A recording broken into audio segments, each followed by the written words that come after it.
여러분, 사람은 눈물로 시작하고 또 생은 눈물로 마치는 것 같습니다.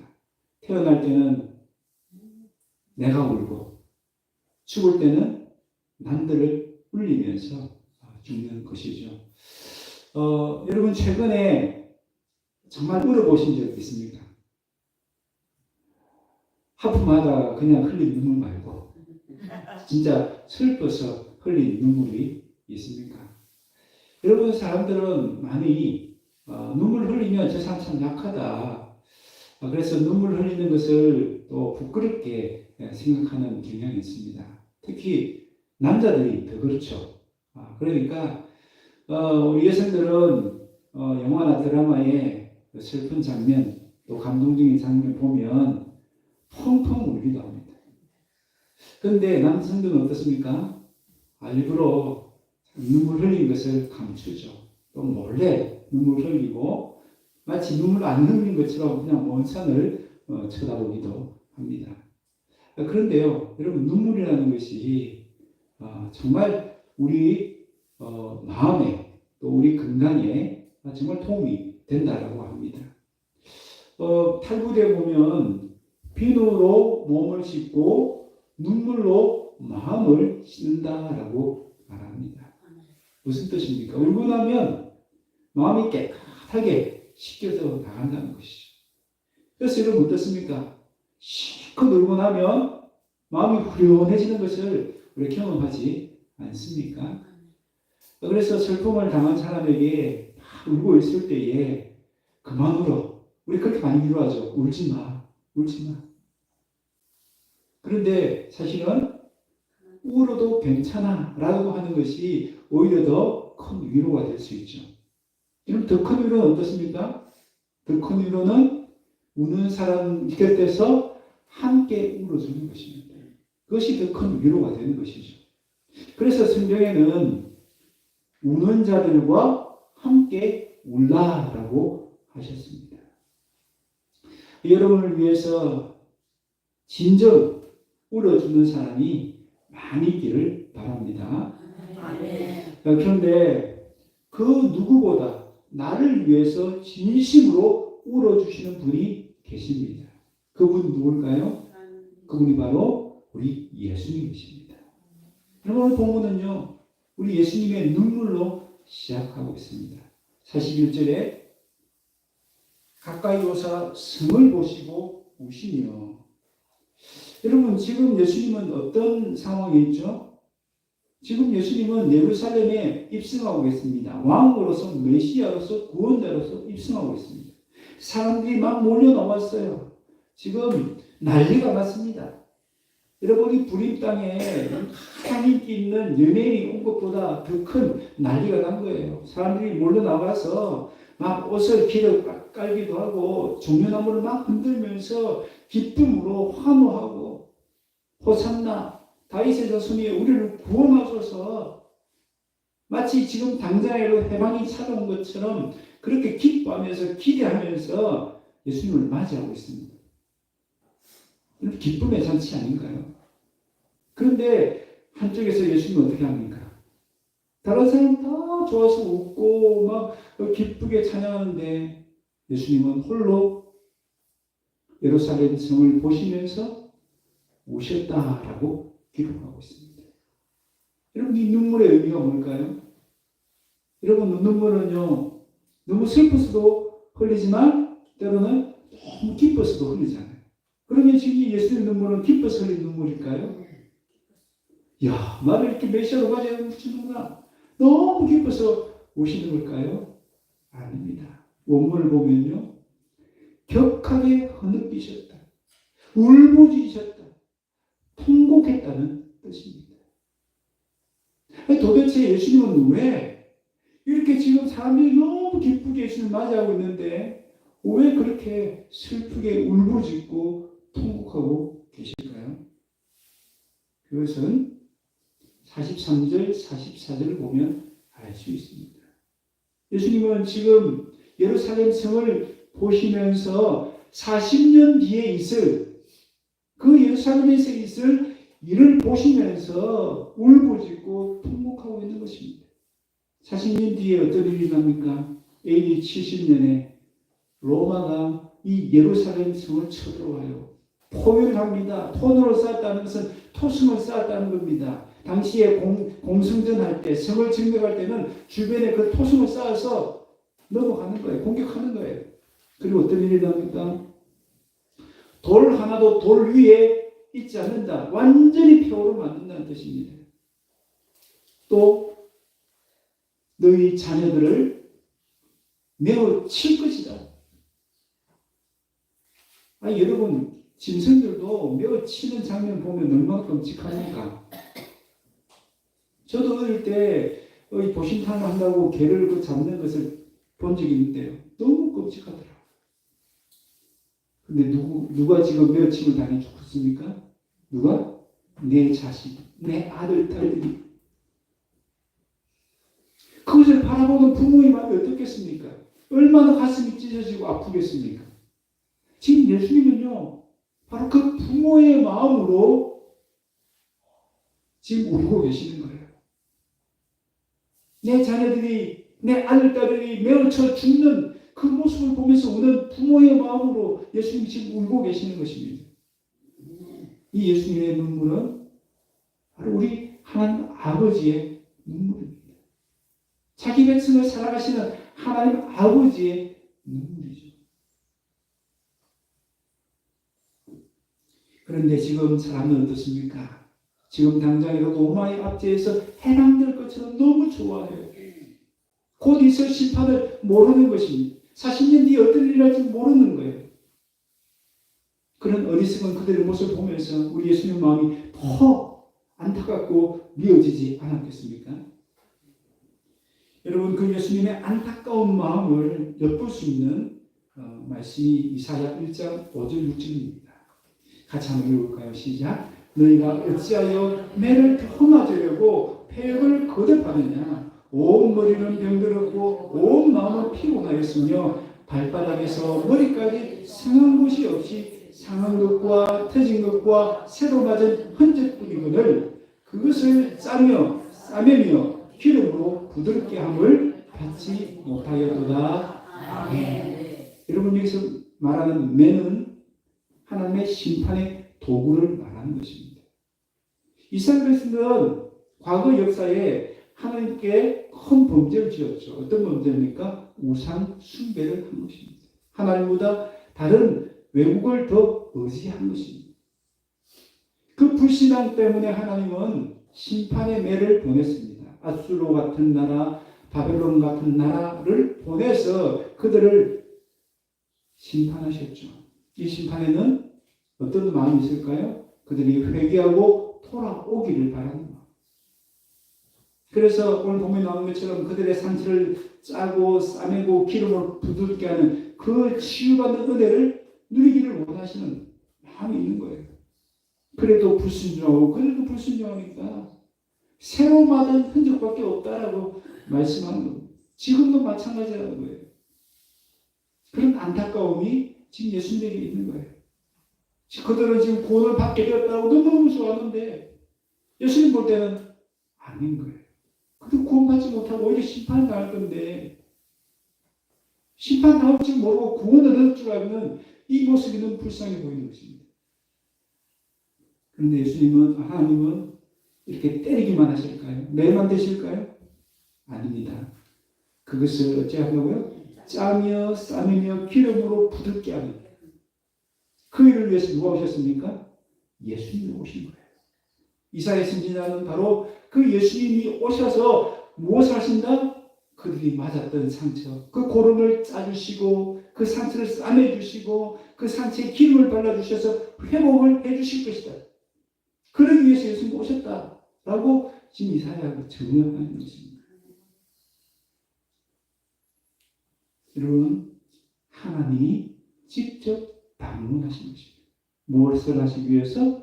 그들을 치유하시고 회복하시고 구원하시기 위해서.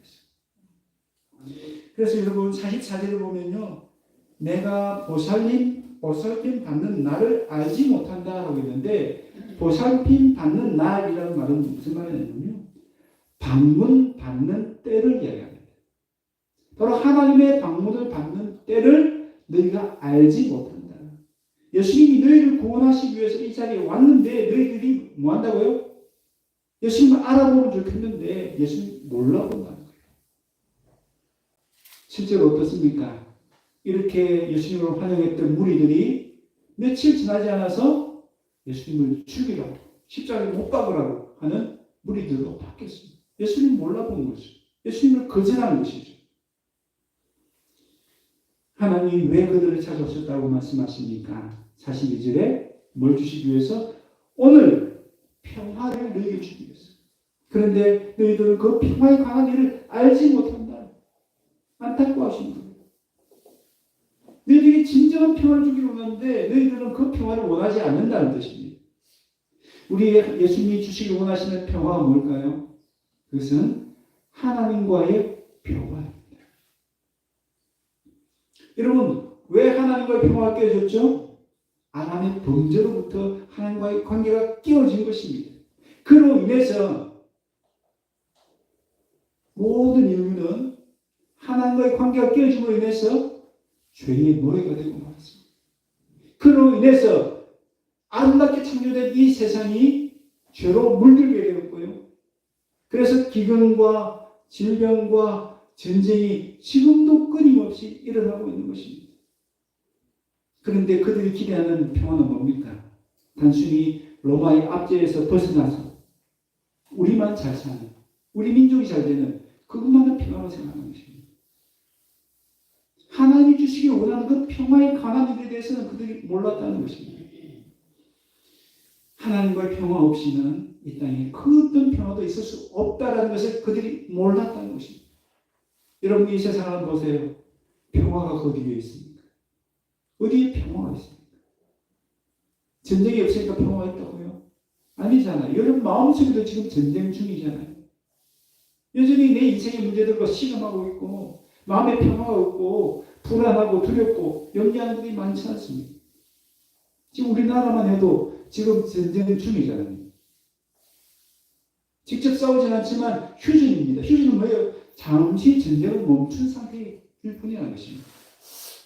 온 지구촌을 봐도 그 어디에도 평화는 없습니다. 왜요? 하나님과의 평화가 회복되지 않았기 때문에, 아직 이루어지지 않았기 때문에.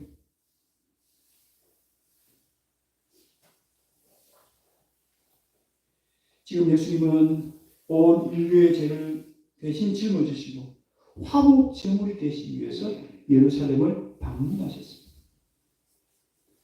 예수님이 죽으셔야 진정한 평화가 오시기 때문에 이 자리에 서 계시는 것입니다. 그런데 그들은 예수님을 진정 영접하지 않고 오히려 거절한 것입니다. 여러분, 예루살렘이 진짜 멸망한 이유가 뭘까요? 그들의 죄 때문입니까? 물론 그들의 죄도 있습니다. 그러나 더 큰 이유가 뭡니까? 그들의 죄를 용서하시고 치유하시는 예수님을 거절한 것입니다. 예수님을 거절했기 때문에 결국 AD 70년에 로마에 의해서 완전히 멸망당한 것입니다. 결국 죄로 우리는 멸망당할 수밖에 없는 존재입니다. 그러나 우리의 죄를 용서해 주신 예수님을 믿기만 하고 그 주님을 영접하기만 하면 얼마든지 우리는 구원받을 수 있는 줄로 믿습니다.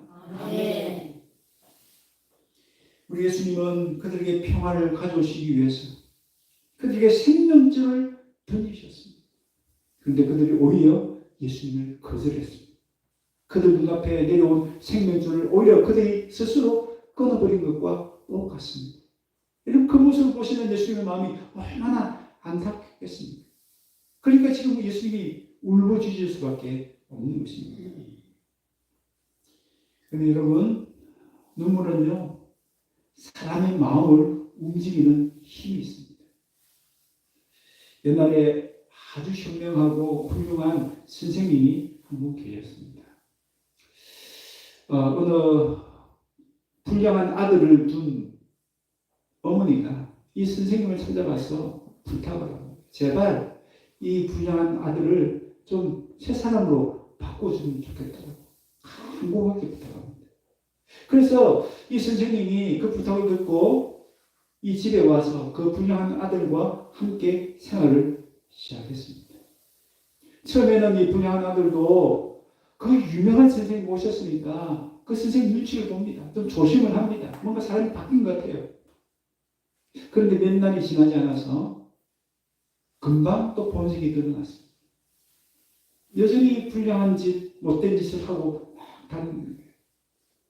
그래도 선생님은 그 아들에게 한마디도 하지 않습니다. 어떤 잔소리를 하지 않습니다. 어떤 교육적인 훈계도 하지 않습니다. 그냥 조용히 지켜볼 뿐입니다. 그렇게 부모님과 약속한 3개월의 시간이 지나갔습니다. 선생님 약속대로 그냥 떠나시겠다는 거예요. 떠나시는 그날 이 아들이 가만히 생각해 보니까 이 선생님 오면 자신에게 막 잔소리하고 귀찮게 하고 막 괴롭힐 줄 알았는데 아니 선생님이 전혀 나를 괴롭히지도 않고 잔소리도 하지 않고 그냥 조용히 있다가 그냥 가시는 거예요. 그걸 생각해 보니까 한편 참 미안하기도 하고 한편 참 송구하기도 하고 그래서 이 선생님을 배웅하기로 마음을 잡습니다. 선생님이 이제 밥을 나오셨는데 이 아들이 이제 딱 선생님 배웅을 하는 거죠. 근데 선생님이 아들에게 부탁을 하는 거예요. 자기가 좀 신을 신겨달라는 것입니다. 좀 이상하다 싶지만 그래도 그동안 고마운 마음이 있어서 그 신을 신겨드렸습니다. 그런데 갑자기 이 아들의 손등에 뜨거운 물방울이 딱 떨어지는 거예요. 깜짝 놀라서 위를 보니까 이 선생님이 뜨거운 눈물을 흘리고 계시는 것입니다. 그 눈물을 보면서 이 아들이 감동을 받습니다. 그동안 한마디도 하지 않고 어떤 잔소리 하지도 않던 이 선생님이 왜 눈물을 흘리시는가 그 눈물의 의미를 어느 정도 느꼈기 때문에 막상 떠나시지만 누굴 생각하는 거예요? 이 학생을 생각하는 거죠. 이 학생의 앞날을 생각해 보니까 이대로 살다가는 어떻게 될지 뻔히 보이니까 선생님 눈에는 그것이 안타까워서 너무 불쌍해서 정말 학생을 사랑하는 마음으로 뜨거운 눈물을 흘린 것입니다. 이 학생도 선생님이 자기를 위해서 자기 눈물을 진정 아끼고 사랑하는 마음으로 눈물 흘리고 있는구나 하는 것을 알았기 때문에 이 학생도 같이 눈물을 흘립니다. 결국은 이 불량한 아들도 이 선생님의 눈물에 굴복하여 새 사람이 되어서 세계를 걸어갔다라고 합니다. 네. 여러분, 이 선생님과 같은 눈물을 지금 예수님도 흘리고 계시는 것입니다. 누구를 위해서? 우리를 위해서. 우리를 위해서. 그대를 두면 지옥에 들어가 멸망할 것을 뻔히 보이시니까 우리를 위해서 지금 예수님이 눈물을 흘리고 계시는 것입니다. 예수님은 이 예수님의 눈물이 우리의 딱딱하게 굳은 심령에 우리께 차갑게 식은 우리의 심령에 떨어지기를 원하시지 않을까요? 우리도 예수님과 함께 눈물 흘리기를 원하시지 않을까요? 여러분, 우리도 예수님의 그 사랑의 눈물에 감동되어서 회개의 눈물을 흘릴 수 있기를 바랍니다. 아멘. 여러분, 우리의 눈물이, 우리 육신의 눈물이 우리의 마음을 깨끗하게 씻어준다면 우리의 회개의 눈물은 우리의 영혼을 깨끗이 씻어줄 줄 믿습니다. 아멘. 저는 그러므로 회개의 눈물이 결코 우리에게 마르지 말아야 합니다. 여러분, 회개의 눈물이 마르면 어떻게 될까요? 우리 영혼에 가뭄이 찾아오는 거예요. 전 비가 오지 않아서 눈바닥이 쩍쩍 갈라진 거 보지 않습니까? 우리 회개의 눈물이 마르면 우리 영혼도 그렇게 쩍쩍 말라 비틀어진 땅이 되고 마는 거예요. 거기서 어떤 열매가 나오겠습니까? 그는 마음에 어떤 기쁨이 찾아오겠습니까? 그 마음에 어떤 평화가 있겠습니까? 반대로 우리의 회개의 눈물이 마르지 않는다면 우리는 구원의 즐거움을 날마다 누리게 될 줄 믿습니다. 회개의 눈물이 마르지 않으면 매일매일이 천국 같은 삶이 열리게 될 줄 믿습니다. 왜요? 우리 영혼이 깨끗이 깨지기 때문에. 울어야 삽니다. 울어야 내 영혼이 건강해집니다. 이제는 내 영혼을 위해서 흘리신 그 예수님의 눈물을 생각하면서 내 눈에서 회개의 눈물이 마르지 않기를 바랍니다. 그런데 여러분, 눈물은요, 사람의 마음만 바꾸는 것이 아니고 하나님의 마음도 바꿀 수 있습니다. 여러분, 성경에 보면요, 다윗이 탄식하며 눈물 흘리는 장면이 나와요. 시편 6편에. 그렇게 탄식하며 눈물을 흘릴 때에 하나님은 그 탄식하는 눈물을 보시고 다윗의 대적을 물리치시고 다윗의 마음에 평안을 주셨습니다. 여러분, 히스기야는 어떻습니까? 히스기야는 죽을 병에 걸렸다는 통보를 받습니다. 이제 네 인생 끝났다. 잘 정리해라. 마지막 하나님 배려죠. 그때 히스기야가 어떻게 합니까? 벽을 바라보면서 세상 그 어떤 것도 의지하지 않고 오직 하나님만 의지합니다라는 마음으로 벽을 바라보면서 마치 벼랑 끝에 쓴 사람처럼 울부짖으며 기도했습니다. 그때 하나님은 그 정하신 뜻을 바꾸셔서 히스기야의 생명을 연장시켜 주셨습니다. 여러분, 욥은 고난 중에 울부짖었습니다. 얼마나 고통스럽겠습니까? 얼마나 힘들었겠습니까? 육신적인 고통도 심하지만 영적인 문제가 고문이 풀리지 않는 거예요. 왜 하나님 나에게 고난을 주십니까? 이해가 되지 않으니까 더 괴롭고 아픈 거예요. 하나님께 울부짖어 기도했습니다. 그랬더니 하나님은 그 욥을 정금같이 연단시켜 주셨습니다. 여러분, 우리가 울면 하나님도 감동받으시고 하나님도 뜻을 돌이키시기도 하는 것입니다. 여러분, 그래서요, 성경에 보면 예수님도 오늘 여기서만 울었다라고 나오지만 공식적으로는 딱 2번 울었다라고 기록되지만 히브리서 5장 7절 보면요, 이 2분이 아닌 것 같아요. 한번 설명해 볼까요? 시작. 그는 육체에 계실 때에 자기를 죽음에서 능히 구원하실 이에게 심한 통곡과 눈물로 간구와 소원을 올렸고 그의 경건하심으로 말미암아 들으심을 얻으느니라. 아멘. 여러분, 예수님이 왜 심한 통곡과 눈물로 기도하셨을까요? 누구를 위해서? 자기 자신을 위해서? 아닙니다. 누구를 위해서? 나를 위해서, 우리를 위해서, 온 인류를 위해서. 그게 누가 포함됩니까? 그게 누가 포함되죠?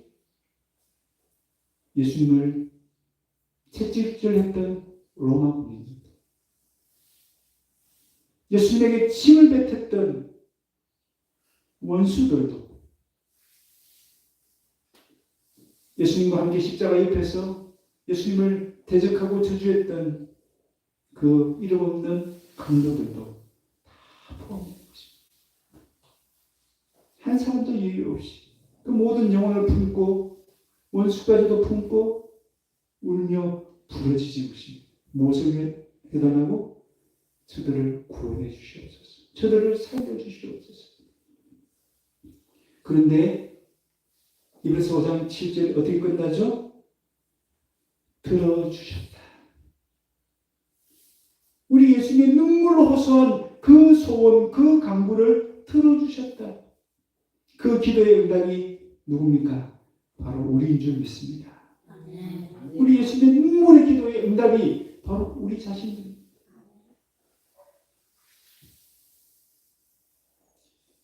여러분, 예수님은 이제 우리도 예수님과 함께 울기를 원하십니다. 아멘. 우리도 예수님처럼 심한 통곡과 눈물로 하나님께 기도하기를 원하십니다.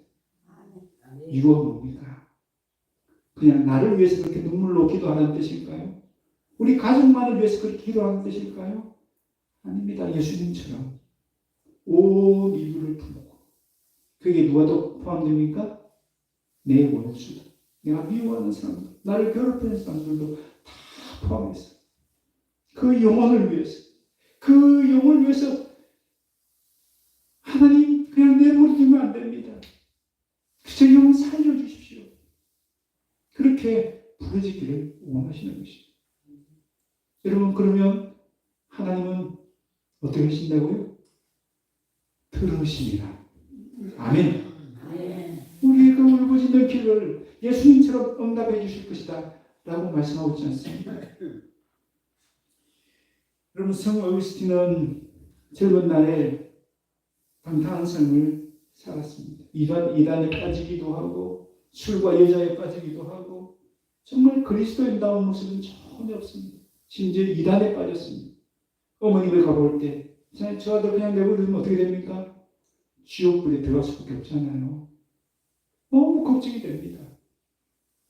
그래서 그 당시 주교였던 아모로시우스를 찾아갑니다. 저 아들 어떻게 해야 됩니까? 그때 그 주교가 이야기합니다. 염려하지 마세요. 안심하십시오. 눈물로 기도한 자녀는 절대 망하지 않습니다. 무슨 뜻이죠? 눈물로 기도하시면 된다고.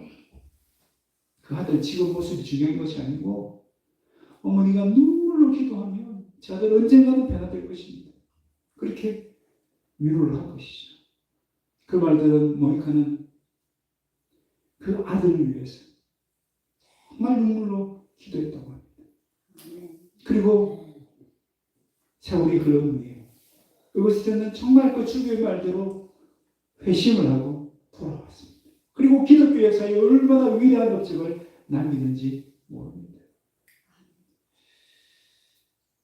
그때 어거스틴이 참회록에서 그 어머니의 기도에 대해서 이렇게 이야기했습니다.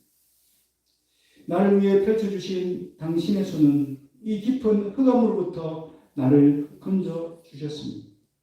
이는 나의 어머니가 무릎 꿇고 눈물로 당신께 기도한 까닭입니다. 어거스틴이 알았던 거죠. 내가 구원받은 것, 내가 이렇게 채사를 된 것, 어머니의 눈물의 기도이다.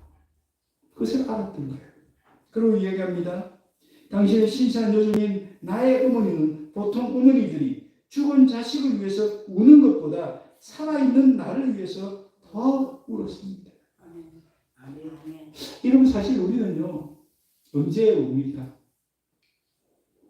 죽은 자식을 위해서 많이 울죠. 근데 사실은 살아있을 때 울어야 되잖아요. 왜요? 죽고 나면 더 이상 바꿀 수 없지 않습니까? 더 이상 세상에 기회가 없잖아요. 그렇다면 언제 더 울어야 됩니까? 죽고 나서 우는 것이 아니고 살아있을 때, 기회 있을 때, 돌아올 수 있는 여력이 있을 때 더 울어야 되는 것입니다.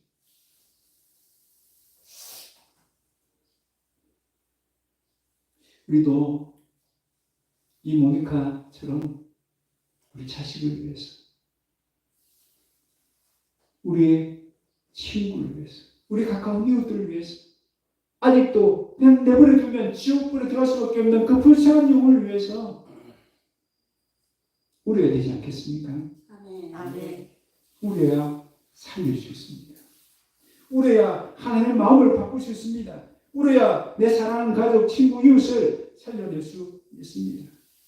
울고 계시는 예수님은 우리도 예수님과 함께 죽어가는 불쌍한 영혼들을 위해서 사랑의 눈물을 흘리기를 원하십니다. 아멘. 예수님처럼 나만을 위해서, 우리 가족만을 위해서 울지 마시고 우리의 이웃들, 나아가서 온 인류, 특별히 우리를 미워하고 괴롭히는 원수들까지도 품고 기도할 수 있는 저와 여러분 되시기를 바랍니다. 아멘. 말씀을 맺습니다. 오늘 우리는 눈물이 많은 냉담한 시대를 살고 있습니다. 차가운 시대를 살고 있습니다. 옆에 있는 사람들이 죽든지 말든지 나만 잘 살면 된다는 이기주의가 팽배한 사랑이 식은 시대를 살고 있습니다. 오늘 이 시대에 가장 필요한 것이 무엇입니까? 바로 예수님의 눈물입니다. 차갑고 메마른 이 세상을 따뜻하게 녹일 수 있는 예수님의 눈물이 필요한 시대입니다. 이 예수님의 눈물이 먼저 내 영혼에 적셔지기를 바랍니다. 그래서 딱딱하게 굳은 내 마음이 녹아지고 회개의 눈물이 터져 나오기를 바랍니다. 그리고 불쌍한 영혼을 향한 예수님의 사랑의 눈물이 내 눈에서도 흘러나와야 합니다. 예수님의 눈물이 내 눈에서 마르지 않기를 바랍니다. 회개의 눈물, 사랑의 눈물이 마르지 않기를 바랍니다. 그래서 내 영혼이 날마다 구원의 즐거움을 누리시고 불쌍한 영혼들이 살아가는 역사들이 일어나는 것을 볼 수 있는 저와 여러분 다 되시기를 주의 이름으로 축원합니다. 우리 시간 말씀을 생각하면서